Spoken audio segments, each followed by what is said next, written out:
know Dan was making this bounty for people who can explain the Clanker meta on Farcaster. And I was like, I want to participate into this. I want to do a video. And I guess the best way to do it the right way, like I wanted to do like something cool. And I was like, what if the video itself was about like actually releasing a Clanker and like actually putting it out?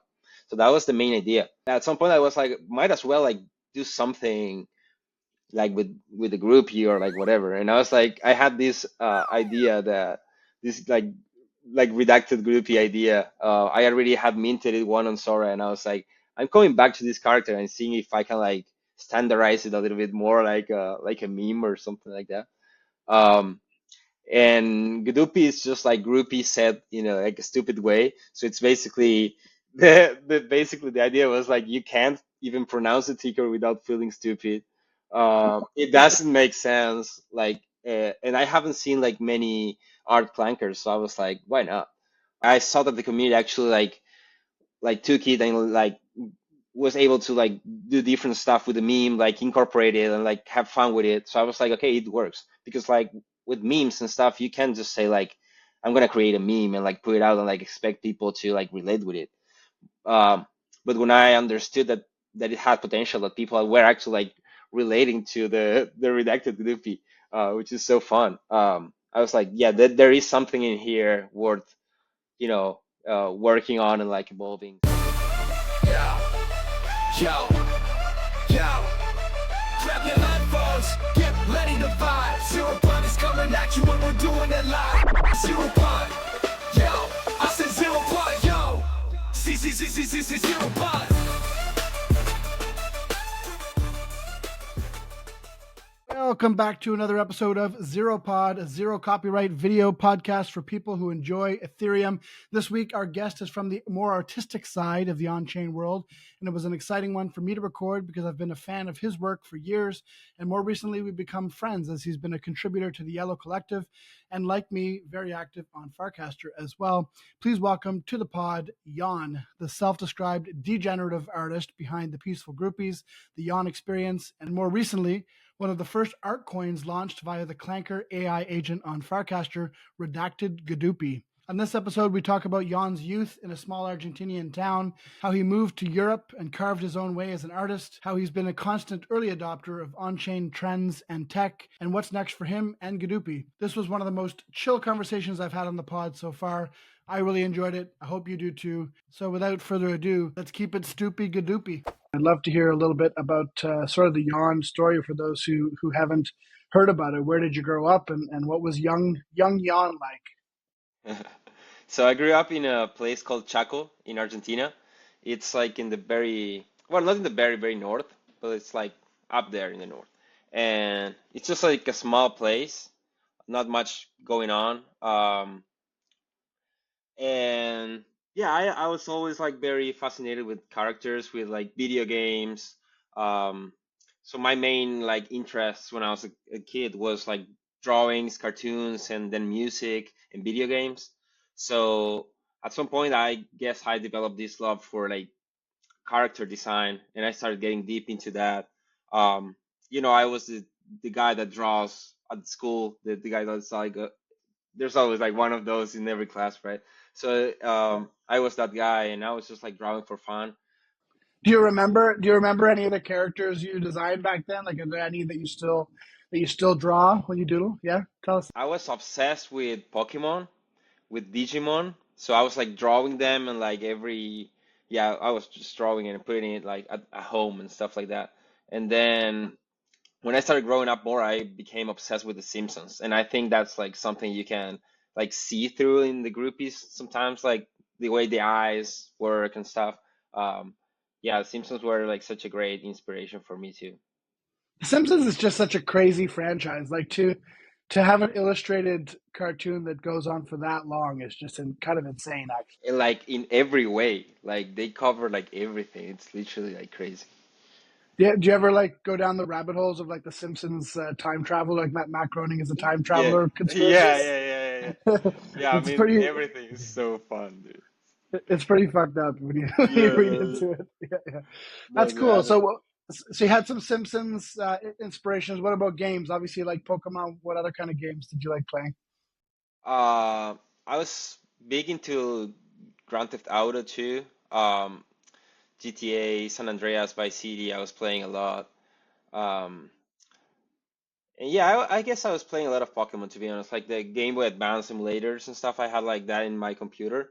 So I was playing a lot. I was basically like playing whatever my brother was into because he's like older than me, so he was the guy that downloading everything. I was just like enjoying the whole thing.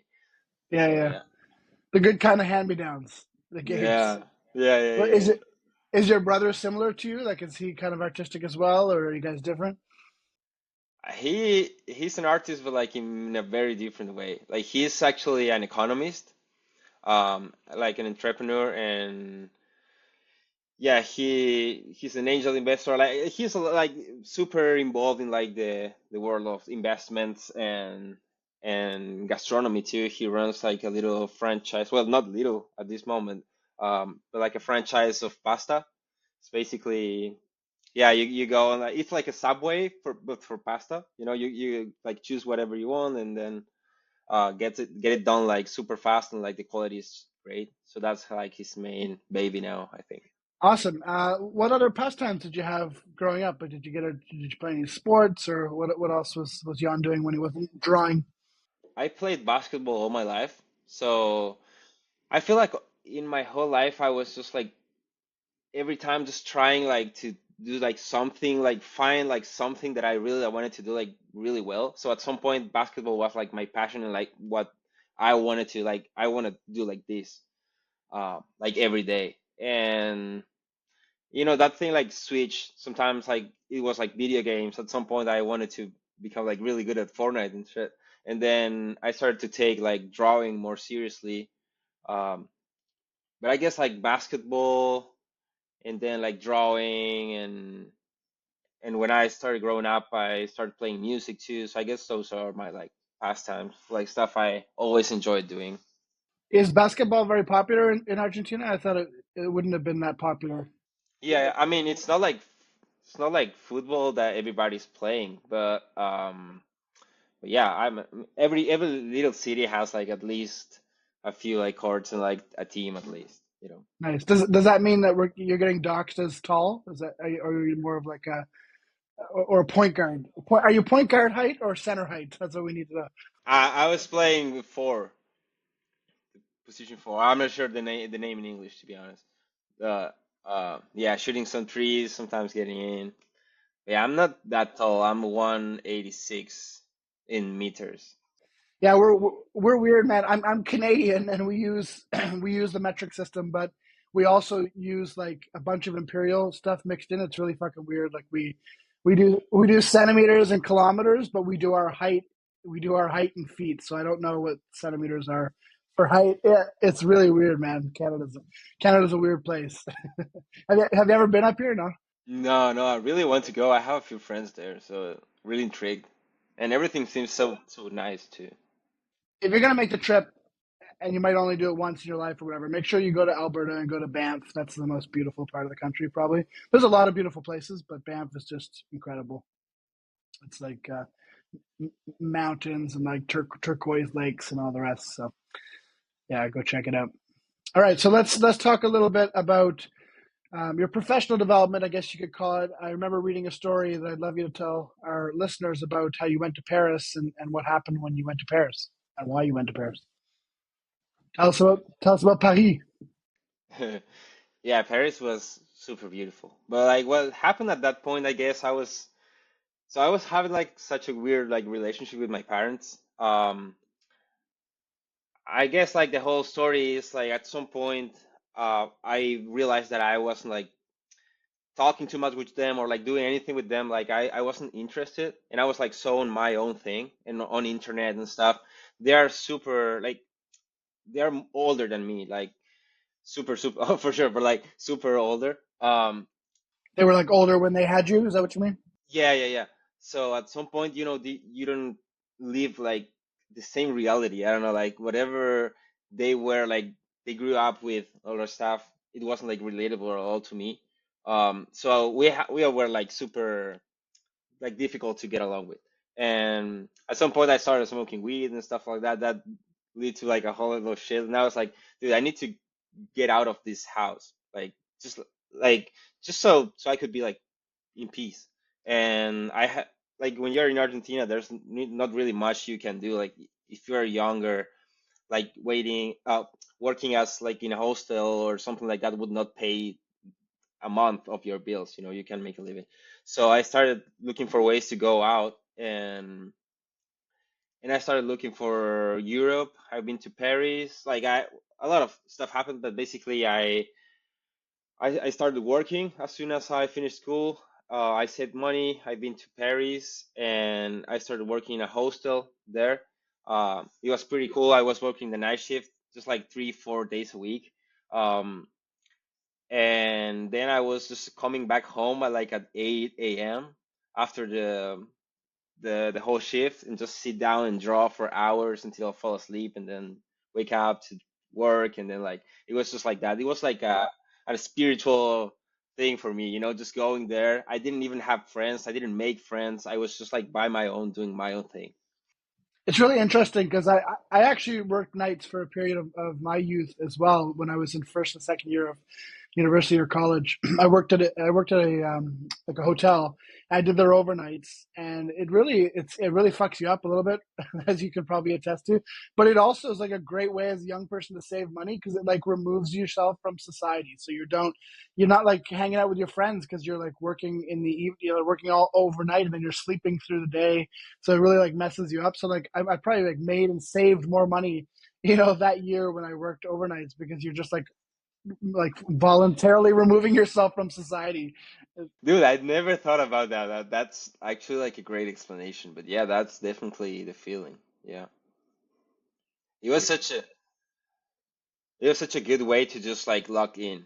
Um, I had no other choice, and I was really enjoying it. Like I was doing some crazy shit. I had like this sketchbook that I was just like painting on with markers, and I would just like literally just sit down, put some music on, and then like start going with the black lines, like not even sketching. And I love the stuff that happened like during that time.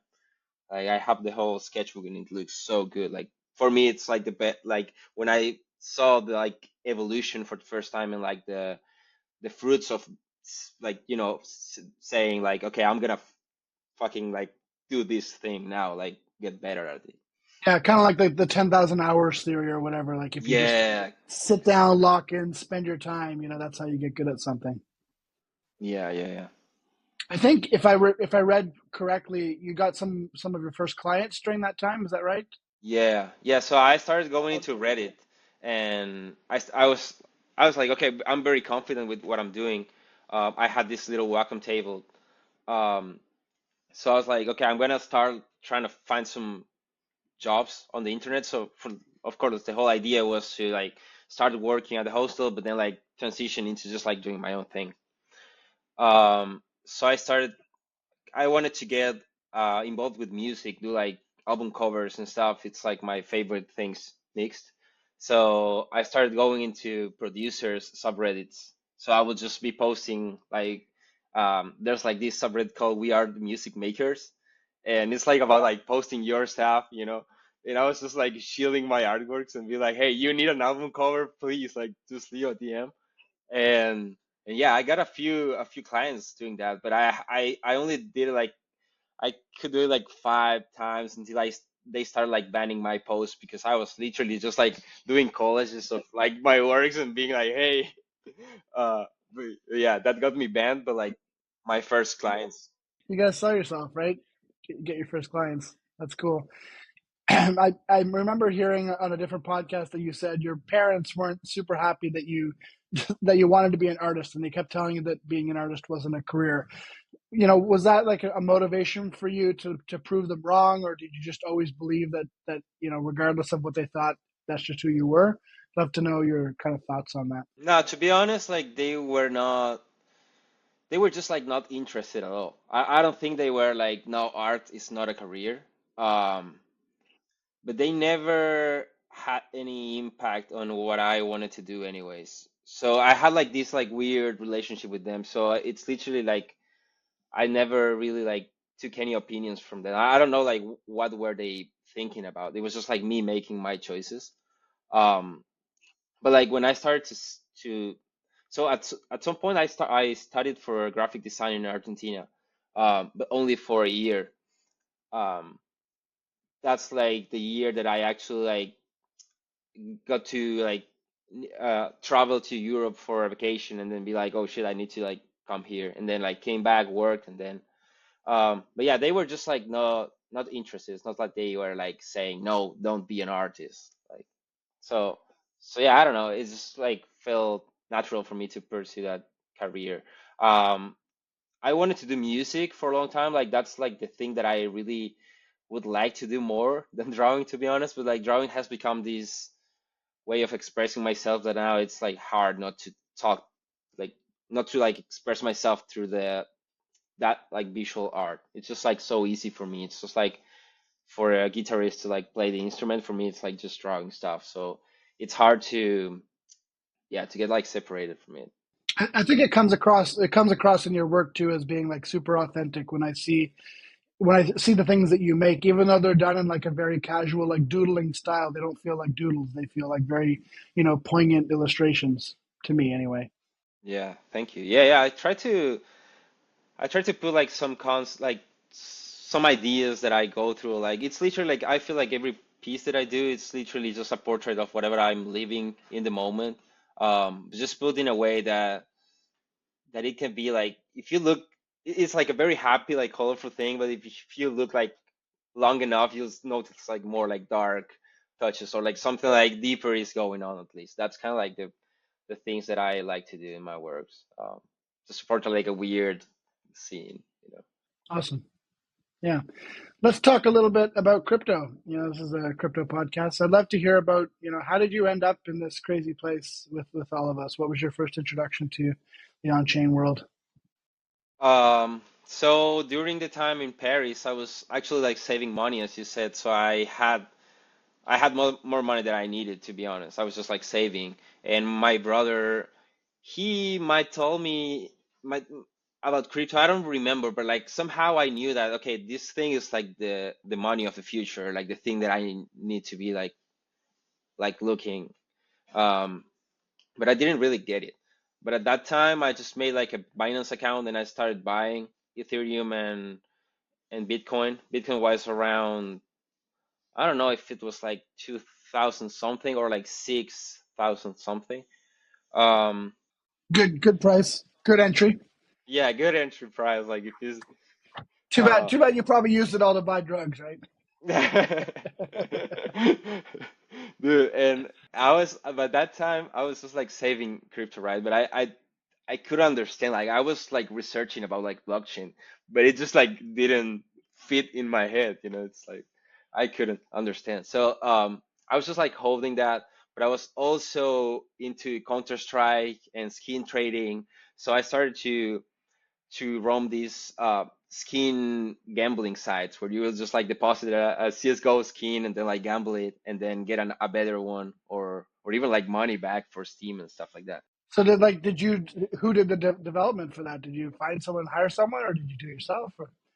No, no, no. Those were like if you were playing CS:GO, you definitely like came across to these sites. They were like other people were doing those. Like they were just like betting sites, but like for skins.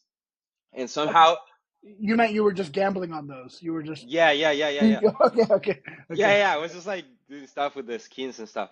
And so while doing shit with the skins, I saw this site was selling CryptoKitties too back in the day. And I didn't know what it was, and like I was just for the skins in there. But like somehow they transitioned into like a crypto casino. So I was like, wow. So I kind of like I started understanding like in my experience with the CS:GO skins and like trading them and like how they were like uh basically in-game skins, in-game stuff that you can own and like have value for it. That kind of like started to form an idea in my head, I guess. And so when I came back to, anyways, I lost all my crypto like just buying skins, of course. I have to clip that out. Anyways, I lost all my crypto. Many such cases. Yeah, many such cases. Yeah, I lost everything gambling on CS:GO skins, but I didn't care because it wasn't much. I didn't know what to do with it. But in 2020, during the quarantine, I was looking on the internet. Just I wanted to do something like a shop, cloth branding, like whatever. I wanted to like do something. Um, and I found about a guy on Instagram saying that he was selling like digital prints on Ethereum, um, and just like a 3D artwork. And I was like, holy shit, okay, this like clicked for me. This was like digital print. Um, Makes sense, like digital stuff, like just like the skins that I was trading.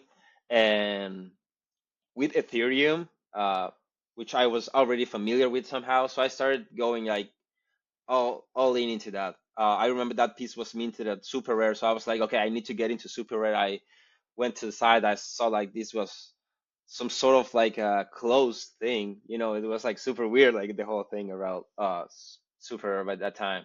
And I was like, oh shit, like this is something where just like only like true artists like post their stuff, or like what's going on. And I started getting deep into it, asking the people. I made a Twitter account, and just starting like gathering more information. It felt like it was like such a very small space by that time.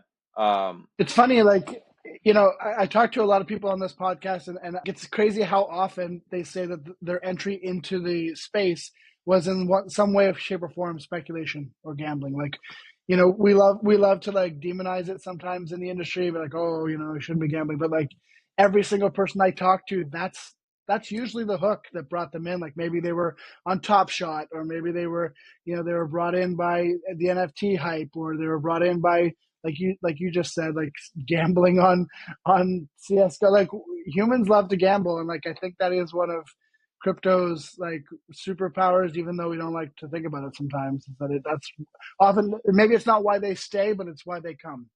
Yeah, man. Or at the same time, it's like a mindset too. It's like risking a lot of you for like the higher reward kind of like mentality, I guess. Like sometimes people get when like working like developers and stuff like that. I've seen like a lot of people like relating to that kind of like uh mindset. I don't know. Oh, guys, that is interesting. You know what else is? Meme coins. I hear even the president has one these days. But how do you make one? Let me tell you about Clanker, the AI agent that wants to turn your dreams into memes. Tag it on the Farcaster network with a token name, a ticker, and a thumbnail, and within seconds, you'll have a meme coin deployed on the base network. I even clanked my mustache. So what will you clank up next?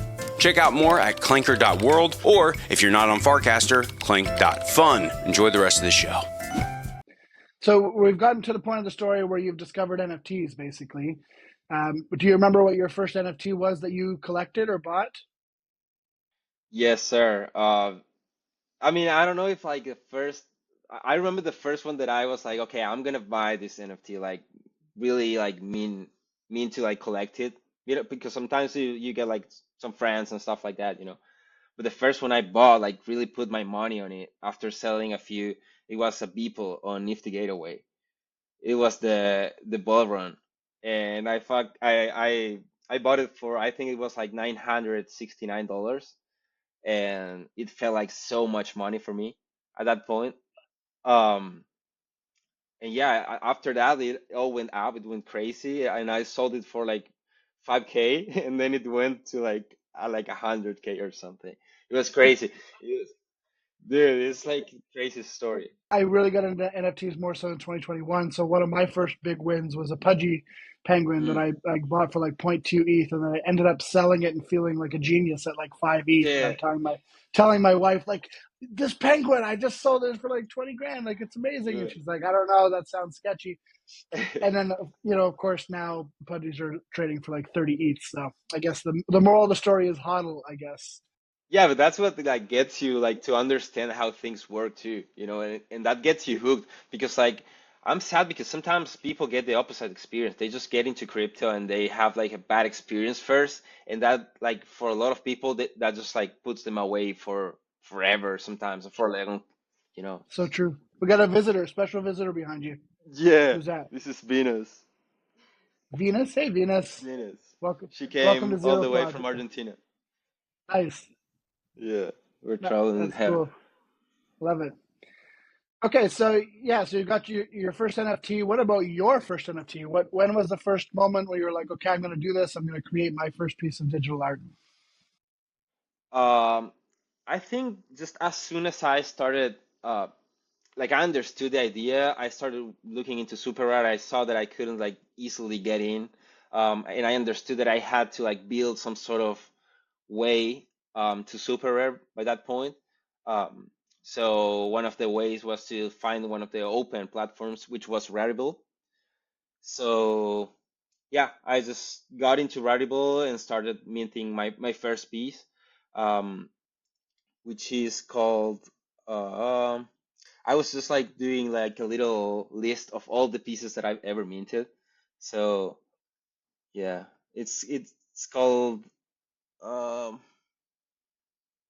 um What do oh you get? yeah, What do you get if you have the whole collection? What do you get? Is there the whole is there collection. a badge? Yeah, there should be like a Dude, for real. romantic dinner with Yon or something. You know. I usually like some of those are impossible. I was doing a lot of 101s back in the day, so but yeah, I had a few that and it's crazy because that's like black and white work that I never really did much in the future. But yeah, I had like a lot of work that I was doing because I went to Berlin too, and just right before the quarantine, like everything crazy happened in 2020, and I actually had to go back to Argentina because of coronavirus. So I was sitting with a lot of this work that I had done in Germany that I didn't know what to do. Some of them I didn't even like post it online.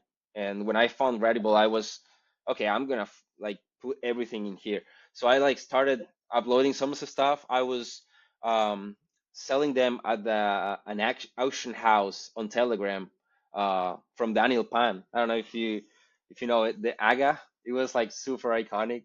Just like literally you like get a spot like for an hour, they will highlight pin your piece and people be like bidding like on Telegram. It was super fun, and I was doing like little drawings for everybody who would like double the bid or something like that, so they were like literally just like gambling on the on bids and like getting my artwork. So it was that's how I started like selling. One theme I'm hearing here, which I think is like probably a huge part of your success, is that you're just always willing to like experiment. It seems like whatever you came across a new technology or something new that people were doing, you're like, fuck, let's fuck around and find out. And I think that's been a huge part of your success. Yeah, I mean that's where I find the most fun too, just like getting new side quests to like go right into. Yeah. Yeah. You don't if you have enough side quests, you don't even need a main quest, you know? You can Yeah, just yeah, side yeah, quest all exactly. over. Sad quest lover. That's Let's talk about groupies, shall we? I'm a big fan. I collected groupies early on, never sold any. I hodled them still. I hodled them through the staking phase. I hodled them forever. I've got a toilet, a urinal head, which I just love because of the reference, built into that one. So yeah, just tell us about groupies. How did groupies come to be, and what was that chapter of your life as a creator? so yeah, this was a few months after I was like selling my stuff as 101s, a few editions. So, and I was like, okay, NFTs help like it's not only just like post stuff like like on Instagram, but like selling it for crypto. It actually like enables like a whole new world of like possibilities. So I started to think about what can I do to elevate my artworks in a way that it feels like it's not that the artwork's like more complex, but it's like wider. I don't know. Like I wanted to like take a step up, like uh, and and it was right when like people started to make projects with like generative artworks that I've never seen until that moment. And I was like, dude, this is so cool. This is like making like my own sticker pack. Um, and I could just like it was like an interesting collaboration with the computer, just getting to do all the things separately and then like feed it to the computer and seeing the output. It was like super. Was that the first time that you had done animation? Is that the first time you sort of dabbled with animated stuff, or? No, not with animation. No, no, I was already doing animations, but I never did something that's like generative, like in some sort of way. So I was like, oh, this is super dope. And I started to think about many ideas that I had in the past. I wanted to do at some point. I wanted to do like a website for people who's like tripping on the internet.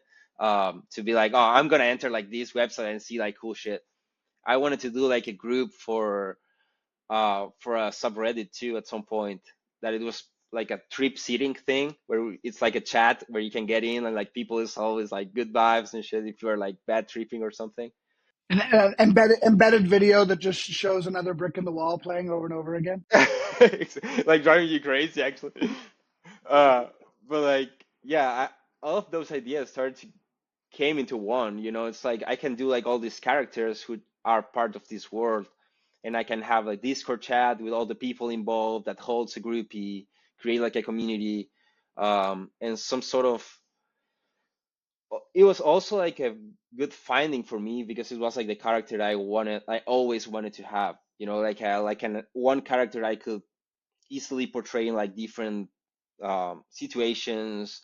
It just like lifts a weight off your shoulders, being able to like find what feels more natural to you to draw, but at the same time feels like the right search for like a character or like form, I guess. I don't know. So it felt like good. It felt like putting like a big new project out in the world.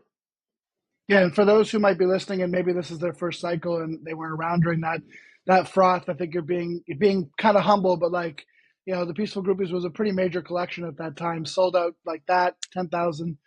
You had a lot of collectors, a lot of hype. What was it like trying to just be yourself and be a creator in that kind of a hype environment? Was it difficult? Dude, it was so difficult. Mainly because I wasn't like I guess I was expecting that, but I didn't know that it would be like that crazy for sure. Um, I was just like an artist, just like anybody else. I don't remember like how many followers did I have. Like I've been fucking around with the NFTs for a while, but it was just like another project. I was just like it was just myself, and then the last punk he was helping me with the contract, and then I had a Oh, fuck, I forgot about that, man. That's crazy. yeah, and I almost worked with Seneca too. Um, Yeah, almost, but like we didn't get to. But yeah, they like last punk actually explained everything to me, like how it works. Like because I didn't know. Like I just saw like the projects, but I didn't know like do I have to do like the layers like this, like what like he explained like the whole thing to me in a way that I'm really grateful because I understood like how contracts work, like how is the collection being minted, you know, like what happens behind the scenes. That shifty cone gets around too because I remember learning when we had Deadfellas on here on the show, and he also mentioned that 99 did his all his contract work for the early Deadfellas. I had no idea, but this guy was getting around. Oh, I didn't know either, but like makes sense because we were actually in the same group chat with 4156. He created like this small group chat with like artists, developers, and collectors, and so Psych was there. I met Psych there, and I met Last Punk there. So yeah, it was a very cool group of people. That's cool. That's the actually the main advantage probably of being an OG is just like you guys get to come up together, you get to help each other, you get to see each other succeed. It's fun. Yeah, man, it's super good to like look back and see like how far like everybody in those places have become like how compromised they are actually with the Web3 and like the whole crypto scene and NFTs and yeah, it just feels good to know that there's some good people out there doing the right moves. Is there any chapter in your sort of creative life that comes to you that comes between Peaceful Groupies and like your Farcaster era? Is there anything that I'm missing there? Um, no, I think like yeah, I started like doing other stuff. I did like a generative collection too, tapping into like different stuff at the same time, also like giving more context to the groupies, making a lot of pieces about like groupies in like different situations. That was that one. Didn't the platform shut down? What was that called? I don't have it handy, but Oh, async art. yeah, you made some async art. Yeah, I did like a drop with them. That was a really cool one called Family Dinner. It was like a whole like the Last Supper themed. But then I did the rainbows. It was like a more uh, a collaboration with a developer friend. We made this drop on Prohibition. It was like fully generative and on-chain. Prohibition was the one I was thinking of because they just shut down. Yeah, yeah. Oh yeah, yeah, they too. Um, but yeah, those I was just experimenting to be honest, and then I found Farcaster, got into the trippy PFPs and like Degen and stuff like that. Yeah, how did you get into? What was your sort of entry into Farcaster? Like, what attracted you to it? So I was seeing Farcaster a lot, like everywhere. Like every once in a while, I would like see it um, mentioned by somebody that I respect on the timeline, kind of thing, and I was like, damn, I need to like join Farcaster, but also like it was like felt like it was invite only. I didn't know. I didn't like really wanted to pay attention to it. Um, It was like super rare. It was like super rare all over again. Yeah, exactly, exactly. And I was like, in another social media, like I'm just like struggling with Twitter right now. Like I can't imagine like another place. And then I guess at some point I saw Giannis, the Greek, talk about Farcaster and Degen and stuff, and I was like, okay, maybe this, if he's like a collector, more than just like a developer, like somebody like a founder thing. Um, he's a collector and he's in Farcaster, maybe like there's something like going on there for the art in general. So I was like, okay, I'll just jump and see what's in there. And I saw Degen and I understood it like perfectly, like tipping and like doing like art that it's not even minted, but like relevant on the timeline itself. That was kind of like the idea that I had. Um, Yeah, that was a big unlock. That was a big unlock, I think. And the Yellow Collective, which we'll talk about in a bit, I think tapped into that too. Just the idea of like being able to leverage all of these on-chain tipping mechanisms and stuff to make sure artists are getting paid for the creativity that they bring to the TL and the color that they bring to the TL. Where on most networks they just get kind of exploited for that energy. yeah, yeah. Yeah, Degen was incredible. It was a great way to also support other artists. It's like I guess it's like minting on Rodeo right now. It's like supporting other people. Like you can mint like more or less. But it was so fun to do at like just like a timeline level and not because of like not like buying anything, just being like this is yours. It's like it just felt like yo, you deserve this. It's like a little tap. The episode we just put out this week with Nick Tomino, I don't know if you've had a chance to watch it yet, but it was really cool. And he's an early investor. His firm was an early investor in Degen. And he talked a little bit about how they kind of invented this category of tipping nothing for something, is how he put it. And that is like really the brilliance of Degen. It's like you have this allocation because you've like put in the social work to have the social capital on the network. You're sort of being entrusted with these tips that are real money. Like especially in the early days, those tips were like a lot of money. Remember that? Remember Valentine's Day? The Dude, first I Valentine, didn't it put was the like fucking cat. you didn't put it in. It was like Uh, a million DJs or dude. something. And if you look at how much that's worth now in today's Oh, prices, or even at the height, it's kind of crazy that we were just tipping that to people. So yeah. yeah, that was a pretty cool development. Yeah, and that I loved playing around with that too. I think one of the places I saw you most in when I first started coming across you again on Farcaster was the Reply Guys channel. Do you want to talk a little bit about that energy? Because that was kind of an interesting organic movement that you kind of made a name for yourself there. Yeah, I was just trying to find like different channels. So I was using Reddit before, so Farcaster felt like natural at some point, and I was like, okay, I need to post in like as many channels that I can, like see where do people dig my stuff and like try to get like inside like these communities. And Reply Guys felt like this channel that was like filled with the energy of like replying, but at the same time like being just like cool people, not just like bot replies. It's like DM. It's like cool people actually like everyone had like like something to say, and like it just felt like it was more of a community than just like a channel, like a topic channel. I kind of miss that energy, to be honest with you. Like I know the direction changed a little bit with like channels taking a back seat, but I really miss that energy in certain channels like Reply Guys, where you just had these people who were energized around this one idea of just replying to all the posts. And I think what you did is you like filled this vacuum with your beautiful art because all these people wanted to reply to things, but they obviously want to reply to things that are fun to look at.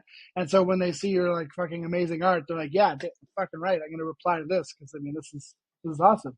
Yeah, it was super cool to do all the raffles and stuff like that. And I felt like the Reply Guys was the channel. Like at some point, I started making it like on my own channel or like the I don't know, like crypto art channel or whatever, or like the Degen channel. But I was like, no, like this is like for these people. Like they are actually the ones that are like participating and like going everywhere.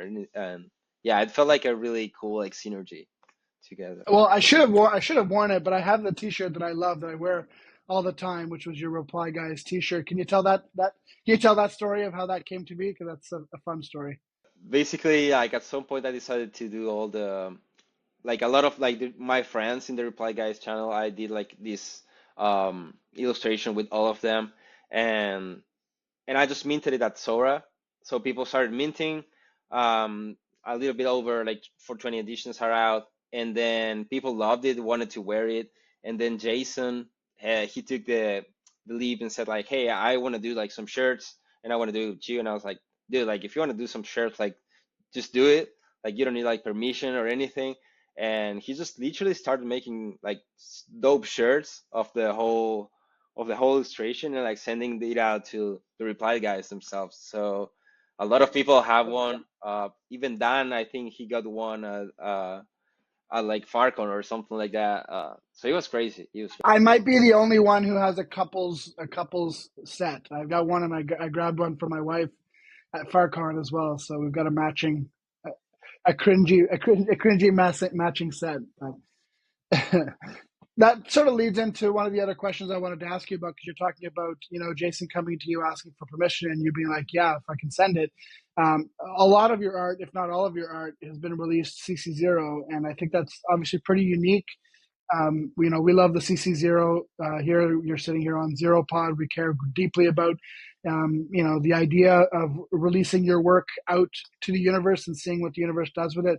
I'd love to hear why you as an artist, espouse, CC0 as your main licensing for your work. I mean, it all comes down to like whatever derivatives exist, like the value always comes back to the original, and that's something that I somehow like had present all my life. Like the more that people try to copy myself or my drawings or like whatever, it's not like something negative. It's like they're trying to like get on my level. Like the way I actually learned how to draw is by drawing all these characters by all these people, by like Digimon, Pokemon. I don't even know who made those, like the Simpsons I know, but like some of them are just like inspirations, and you get to draw them and understand like how it's done. And I basically also, I'm from Argentina. I've been like doing like downloading every game, every software. I haven't paid for anything in all my life. I'm like pro piracy, torrenting everything. And it's like I'm gonna be like FBI, such a this one right here.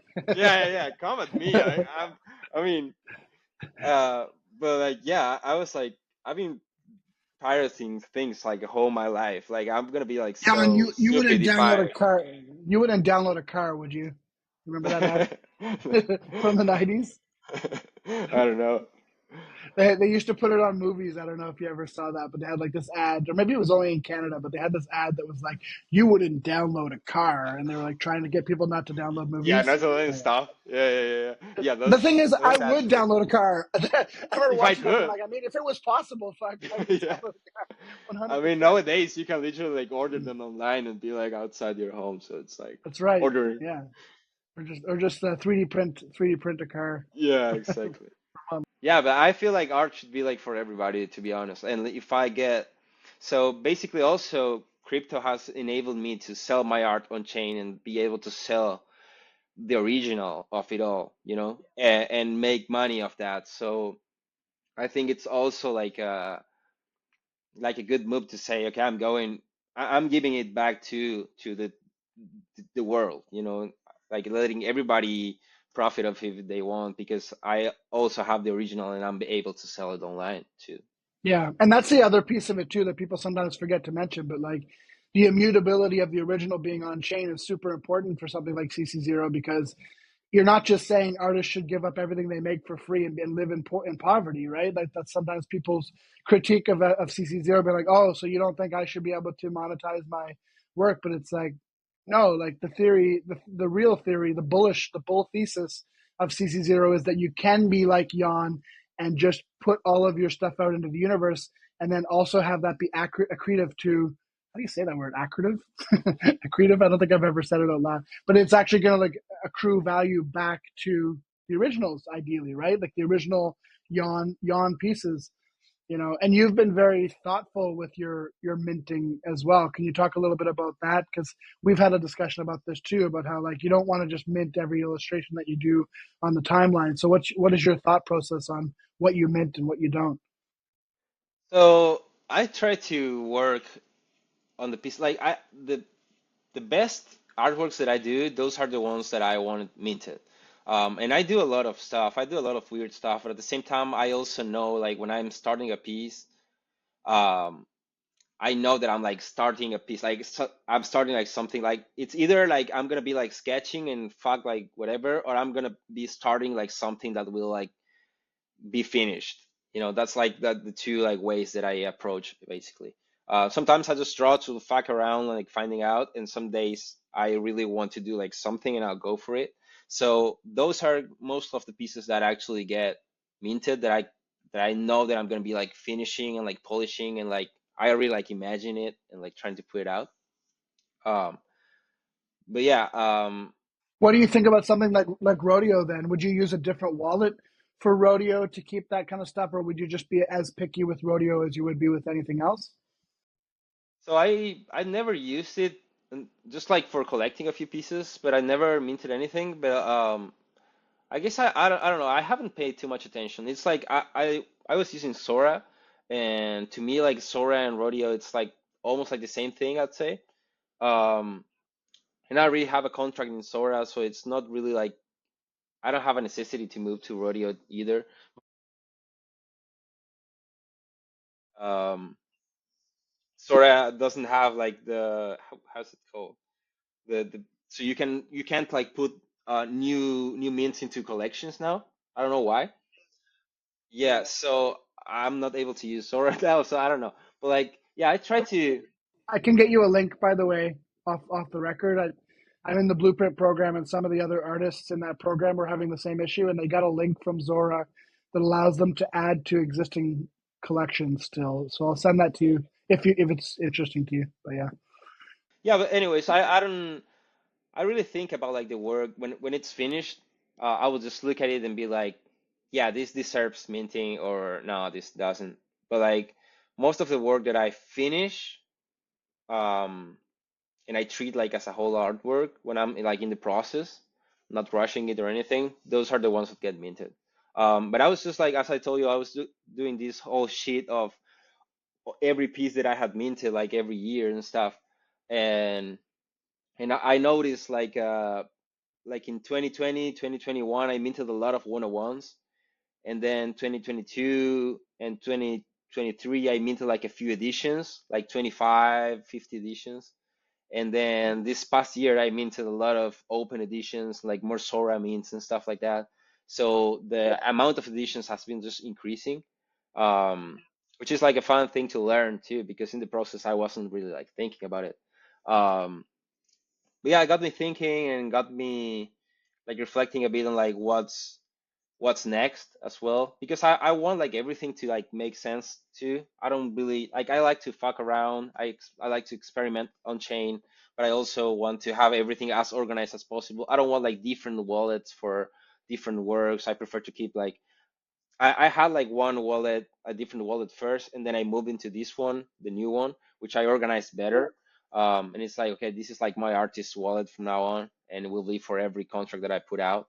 So like every collection on every platform, I go through that exact wallet, and yeah, just trying to keep everything.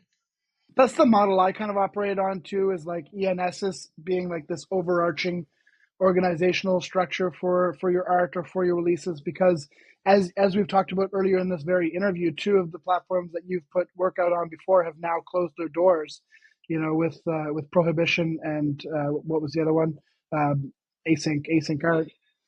So like those things aren't immutable, right? They're just front ends for contracts. And so maybe Zora goes, you know, heaven forbid, Zora goes under, or like, I don't think it will, but you never know really what could happen with this. So ultimately, one day when people are looking back, you know, Yon has unfortunately passed in like a skateboarding accident, and we're looking back, looking at all the work that you've done, it's going to be like under your ENS, probably like your Ethereum address, I'm assuming. And in the future, maybe there's going to be lots of front ends that will show you and categorize different things that you've done over time. So probably the short answer, the long answer there is like, don't take it too seriously, because probably it'll need to be reorganized in the future anyway, right?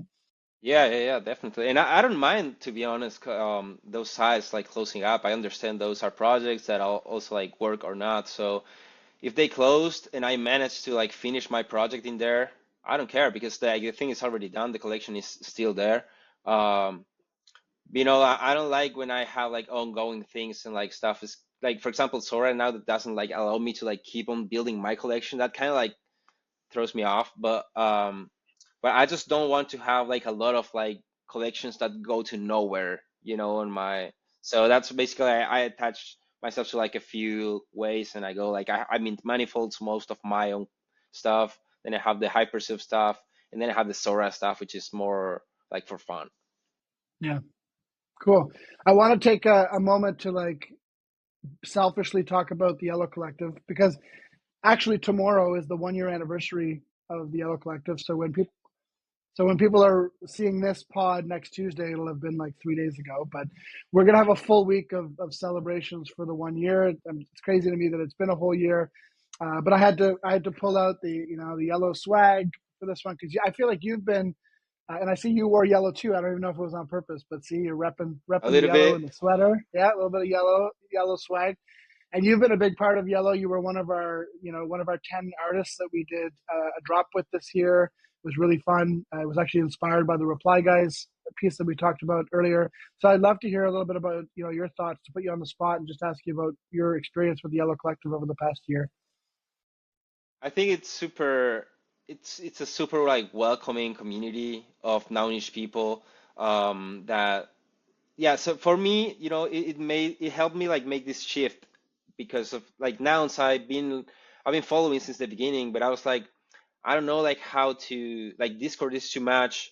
I don't know how to get involved just by being on Twitter. So when I went to Yeah. Farcaster and I saw that nouns had a channel and then that there's all these different like collectives also. Um, I saw stuff with like purple and then I saw yellow and I was like, okay, this is cool. This is actually like where stuff is happening. Like people is getting like discussing and just having fun and everything is contained into like a channel. So it helped me actually understand better and actually it helped me be more nounish because I wasn't too involved before that because I was like, yeah, I would love to get a noun, but that's the only way that I would like get involved. All the like the soup DAOs and stuff always felt like too much for me, so I never actually had the opportunity to get involved. Um, but yeah, a lot of the people that I was meeting in Farcaster was already involved in Yellow or with the nouns somehow. So yeah, nouns in general, and they were like super welcoming with me just coming in and like drawing and do my stuff, and they were super supportive. So it's always so much love with everybody around. Well, we appreciate your support too. We appreciated the piece that you made. It was one of our most successful drops this past year, and those who collected it. If you know, you know. If you didn't, you missed out. But you can maybe grab one on secondary. It was a pretty cool piece, and excited to Super see what fun we to can do. maybe. Yeah, and I'm excited to see what we can maybe cook on this year. This year, Anytime, I'm ready to anytime you cook. want to collab, let's do it. Yeah, man, for sure. So talking about Farcaster, let's talk about GDUPI. We can't go this entire ZeroPod without talking GDUPI, because that is the most recent interesting thing that you've been focusing on. What the hell is GDUPI? Where did the idea come from? Tell us about it. So as soon as it sounds, the idea came from, Dan was making this bounty for people who can explain the Clanker meta on Farcaster. And I was like, I want to participate into this. I want to do a video. And I guess the best way to do it the right way, like I wanted to do like something cool. And I was like, what if the video itself was about like actually releasing a Clanker and like actually putting it out? So that was the main idea. At some point I was like, might as well like do something like with the group here or like whatever. And I was like, I had this idea that this like like redacted groupie idea. I already had minted it one on Sora, and I was like, I'm coming back to this character and seeing if I can like standardize it a little bit more, like a meme or something like that. Um, and Gdupi is just like groupie said, like a stupid way. So it's basically basically the idea was like you can't even pronounce a ticker without feeling stupid. It doesn't make sense. And I haven't seen like many art clankers, so I was like, why not? But yeah, it was just like a big joke, but at the same time, a test, because like I saw that the community actually like took it and like was able to like do different stuff with the meme, like incorporate it and like have fun with it. So I was like, okay, it works because like with memes and stuff, you can't just say like, I'm gonna create a meme and like put it out and like expect people to like relate with it. Um, but when I understood that it had potential, that people were actually like relating to the redacted Gdupi, which is so fun. I was like, yeah, there is something in here worth you know working on and like evolving. So yeah, I'm just writing with it and just doing the cool stuff that I could do with it, just thinking of fun ways to just have more fun on Farcaster, but at the same time taking it to Twitter where there's like more like new people too. Specifically, I'd love to hear about how Gdupi changed your mind, if it did, about the idea of meme coins in general. Because I think a lot of people who like came from previous cycles, myself included, maybe had like a negative connotation to meme coins or shit coins or whatever else you want to call them. And then sometimes we've come like full circle into launching our own, and that's true of me, and it's true of you probably. Can you tell me a little bit about what changed your mind about meme coins and made you like want to harness the power of them? Yeah, I think the whole context changed for meme cons, like the whole like to develop tools to easily launch meme coins, to easily get access to trade them. I mean, we came to a point where you literally just cast about it and create a meme coin. Like, Shout out Clanker, yeah. shout out Clanker, shout out Proxy Studio and Dish, goats. But like, yeah, I mean, it came to this point, so everybody is creating their meme coins on Pump Fun, anyways. Everybody, it's in Discord where people is just recklessly creating coins and like putting it out. So it's like it's a natural thing, memes. Um, are starting to be meme coins like just when they are born, like people are monetizing them. It's already happening, it's like putting value on the most like funniest thing that's happening right now in the world, feels like. It's something that's happened, like. Jack Wild's called it like tokenizing moments. I think is what he called it.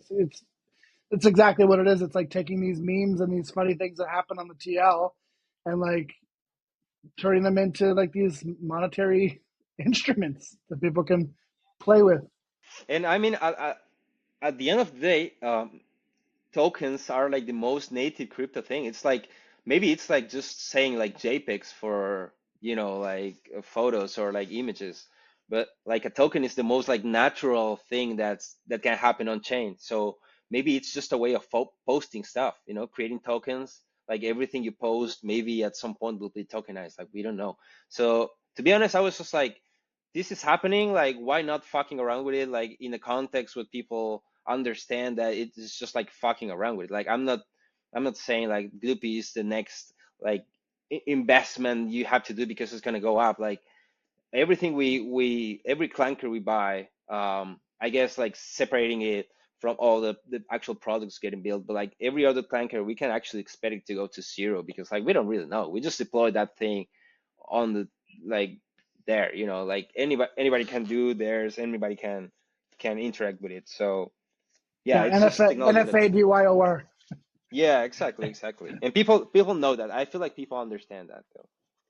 I think they do too. Yeah, and it's kind of like emergent too. It's like, if energy kind of gathers around a meme, then it can survive, and if not, then it goes to zero. Right? There's no in between.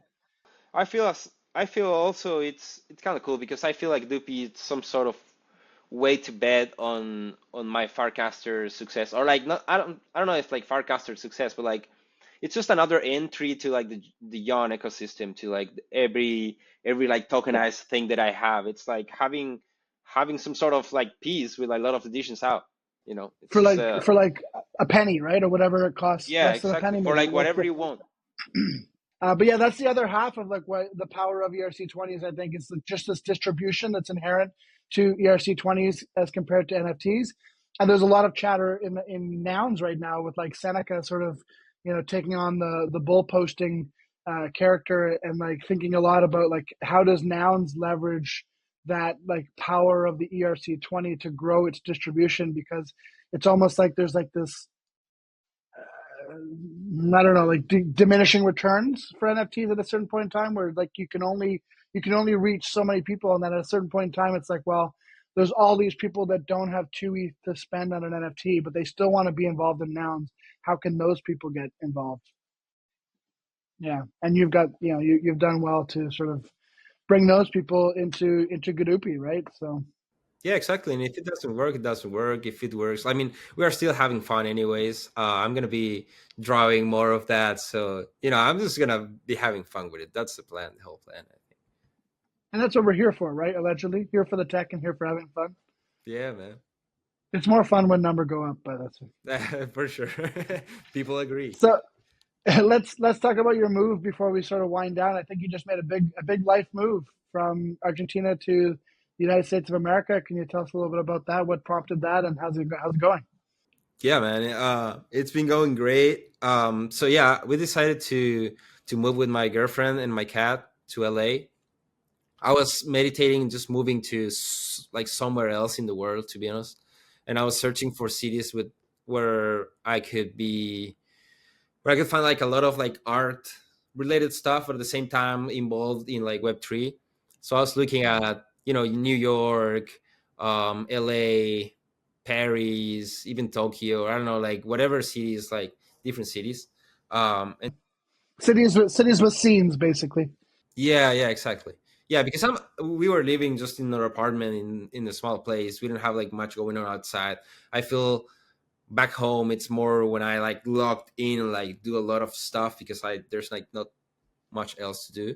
And then I wanted to just like go out and actually put myself out there, not only on the internet, but actually coming and meeting all the collectors, meeting my friends. I have like some people like Beanie Hager. I meet a few times with him. We just like draw, chill a bit, and it's just like so good to have somebody to talk about like Web3 and stuff in real life and not be only. Friend of the show, Vinny Hager, by the way. He's been on Zero Yeah, Pod as man, well. he's awesome. Great episode. Really cool. What about your girlfriend? Is she on chain? Does she do Yeah, crypto stuff? she's actually there. She's on Farcaster too. Nice. Yes, All there's like a non though. She's lying low. She's not like huh? Mrs. Yon or anything. She's a No, non no, though. no, She's no, not she's Miss. No, looking. no. She's called Gusa. Okay. Cool, Um, cool. So is she yeah, a Gadupi? yeah, yeah. She has a groupie. She has groupies too. Nice. But yeah, she's started to mint her photos and stuff like Oh, that. So cool. yeah, she's actually on chain. She knows I what's love up. it. Try to get my wife on chain. That's I got her on That's Farcaster. the That's the first mission. step. It's the first step. Yeah. Tell us in closing, what do you like? What's most exciting for you about 2025? I know you just went through a big move and big change personally. So, what are you most excited about for this coming year? Well, this big move is actually for only 6 months, which is what my visa allows us. So we need to go back in March. So what I'm looking forward in this year is actually coming back here with like a better plan or be able to stay a bit more like established in here, maybe later this year. Also like trusting the whole process because I know this is not like an easy thing to do just to move like cities. But we came here, we actually like understood that it's actually like a possible thing to do, bring the cat like overseas and be able to stay here and like survive, do my stuff. um so yeah, 2025 is going to be like a more organized and like trusting the process year for me because I feel I've been doing a lot in like very like different ways, just like moving so fast, and I want to like do slowly, like choose slowly like everything that I do. So yeah, I'm starting to get more organized with my stuff on chain. I want to do like a website for people to be able, like for people and for me as well, to be able to follow my own chain path, or like even like with physicals and stuff, or like it's some sort of like timeline, uh portfolio kind of thing, and do more physical pieces too. And yeah, just keep on doing the thing, but like stepping up a level on everything possible, so trying to be better at everything. What about creatively? Any new collections that you're thinking of, or plans that you have for groupies or Gdupi? Any alpha you can spill? Yeah, no, I do have. I'm gonna. So my plan with Gdupi is actually doing some 101s PFPs, just like the same, like similar thing as the three piece, but I don't want to just like put out another collection of like generative stuff. I want to do them like more custom. So what I'm doing basically is like creating a few like base layers, but at the same time, my idea is to be able to have a frame where people can just click and like register if you hold Gdupi, and we can put like um, different thresholds, or like different options. Like let's say those who hold like more than like, I don't know, like 1 million Gdupi, or those who've been holding for like more than 30 days or like whatever, and have people participate into like weekly or bi-weekly frames, and win their actual PFPs, but like more personalized, more custom. So So is the frame actually making the PFP, or the frame's just ordering the no. The PFP? friends just like, Okay. yeah, like looking for like winners, and then from there Okay. I will just like make a more like manual approach, but I will do more like 101s. It could be cool if if the frame also picked out like their favorite tokens, or their favorite NFT projects, and you could use that information to sort of personalize it. Like maybe the frame would tell you, oh, yellow collective holder, and then you could like include yellow nargles or whatever, and something like that. That's actually not bad. Yeah. So I'm basically like doing the whole thing of like thinking the backside of it, but I like definitely it's gonna be like different ways to entry those raffles. So yeah, one of the things that I wanted to do also is like see some sort of like the way of collaborating with others, in the sense of being like, if you hold like whatever amount of Gdupi, but also hold Digbot, for example, and you get into like this Which is, I think that's called a blue chip portfolio, I think, right? exactly. Half and half, 50-50 Gadupi That's and what we are Dickbot. doing on chain, bro. For example, you have those two, you can participate in this raffle, and maybe Yeah, one of those like 5 winners will get like a Gdupi and Digbot, some sort of PFP. Some I that like it. I think it's gonna be more fun for me to work on that, and be able to like slowly build a bigger collection. Love it. Amazing. Well, that's all the questions I got for you, Jan. You have any questions for me? What do you expect for this 2025, and what are your plans, man? Oh, that's a good call. Yeah, well, I'm about to try to write a little paragraph at some point in the next 24 hours, hopefully, about the first year of Yellow, because it kind of snuck up on me. To be honest with you, I didn't realize it was almost a year, and it's been a pretty good year. And there's definitely some learnings and some stuff I'd like to try to experiment with for next year.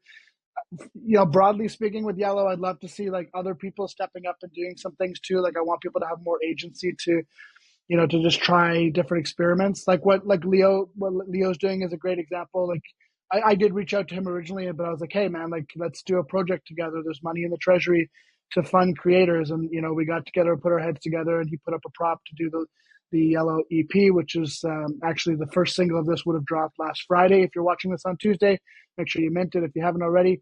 But yeah, he's making this whole LP of like songs inspired by Yellow. I'd love to see like 5 to 10 of those this year, where like artists are just like, fuck it, let's do something inspired by Yellow, funded by Yellow. And so yeah, I'd love to see more of that kind of energy pop up from Yellow this year. Maybe some more like IRL energy. We haven't really done anything IRL, so maybe like with Farcon and stuff coming up, we'll try to have some time for Yellow people to meet, because it makes a big difference when you can meet people in person. Like Dude, for real, like I actually, after Nouns Fest, I like kind of like became like way more nounish. It's like the way that you meet with people, and there's a lot of people doing Nouns Amigos too. We met with them and understood about their project, and the way they found like other people too. It's just like, yeah, it's just a way like the best way to meet these people and like get involved into those things is like actually connecting with them in real life. So I think that's going to be like such a great move if possible. I think I'm like kind of out of my depth when it comes to planning like IRL events because I've never done it before. So if anyone's listening to this and you're like interested in yellow and it's something you'd like to take on, like take this as your opportunity to slide in my DMs. I'd love to see more IRL stuff for yellow, and I don't know if I'm the right person to head that up. So would love to see just generally more people saying like, okay, I have agency. Hire has been a real inspiration for this. Like Hire's done a really great job. Light and Martin and Six have done a really great job of like, not delegating, but just like decentralizing the energy of like leading the collective. And that's what I'd love to see more of with yellow. I think we're mature enough now where like we can say, hey, Net knows, go and do this technical project because you've proven that that's something you're good at, or Yon, go and like do this, whatever, the creative project that you have in mind, and we'll just fund you to do it. So I'd love to see more of that energy in 2025. And now on the flip side, like, we just did the relaunch of the Noun Square, basically turning into Zero Rights Collective. So pretty bullish on that too. I know that's going to take up a lot of my energy this year, but I feel good about that. Like I feel like I really love CC0. I really love zero copyright. I think it's like an Ethereum pillar. I think like open source. Everyone always hears of open source and they think of code, but like by the end of 2025, I hope that at least some people will also remember that like other things can be open source too, like media and like ZEROPOD. So those are my overarching goals for 2025. Beautiful. Couldn't agree more, man. Yeah, CCO is the way. So yeah, I really hope it takes off. This year is going to be different. So I'm pretty sure there's some surprising stuff coming up for us. It's going to be a good year, man. I can feel it. And hopefully we'll get a chance to run into each other in person at one of these IRL events. We'll have to chat async and see, but I need to have a beer with you and sit down with you in person hopefully this year. Man. Yeah. Love it. Awesome, man. Well, I appreciate you rescheduling with me several times back and forth. I'm glad we got a chance to sit down, and it's going to be a good one. Yeah, man. It's going to be great. No problem. Have a good day. I'm jealous that you get to go enjoy, a California day. Is it better there now, or is it still kind of smoky? Or it's better. I think like here in the city as well, like it's getting more contained, and then the fire is like slowly going up, but at the same time being more contained. So it should be good now. Cool. You haven't been able to enjoy the beach a little bit? No, we haven't been to the beach yet. Shit. How long have you been there? For like 2 months and a half. Then we've been to Florida, and then we just came back. And you haven't been to the beach, bro? Yeah, what are you doing like here? Just to Venice Beach for the announce event, but like it's so far away. We wanted to go to like Malibu stuff, but like we actually like logged in some of the months too, like worked on some stuff. That's cool. But yeah, we have another 3 months or so. So, all right, sounds good. Don't forget to go to the beach. Don't go home and be like, shit, I knew I forgot something. The beach. All right, man. I'll talk to you later. Have a great day. Okay.